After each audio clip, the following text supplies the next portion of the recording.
Bonjour à toutes et à tous, c'est Lou. Aujourd'hui, nous allons planter des arbres avec un moteur de recherche allemand, un moteur de recherche qui s'appelle Ecosia. Commençons déjà par installer l'extension. Pour cela, rendez-vous sur l'adresse URL du moteur de recherche. Je vous mettrai bien sûr tout ceci dans la description. Vous pouvez cliquer sur ce petit lien et installer tranquillement l'extension. Voici la page d'Ecosia. Vous voyez ici qui défile, c'est le nombre d'arbres plantés et j'ai la satisfaction d'en avoir planté depuis que je l'utilise une cinquantaine.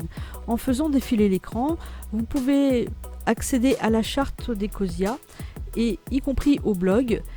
Dans ce blog, vous pouvez voir le rapport d'activité qui est mensuel ainsi que les rapports d'activité précédents. Donc pour ceux d'entre vous qui aiment les chiffres, savoir combien d'argent sont récoltés grâce à ce moteur de recherche et combien d'arbres sont plantés, vous avez tout le détail, c'est relativement transparent, puisque les revenus de la publicité permettent de financer la plantation d'arbres à travers le monde. C'est comme ça que ça fonctionne.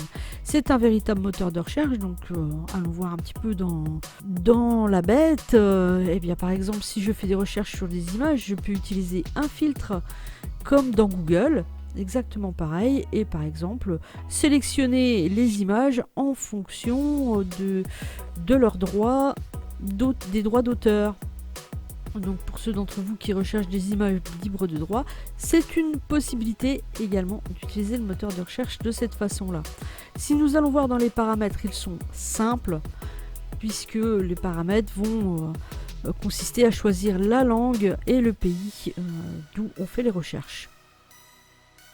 Cela fait maintenant plusieurs semaines que j'ai installé ce moteur de recherche et je n'y ai franchement pas à m'en plaindre. Je l'ai installé sur mon PC personnel ainsi que sur le PC du travail. Si vous souhaitez vous aussi faire cette expérience, eh bien allez-y, lancez-vous. Dites-moi dans les commentaires ce que vous en pensez.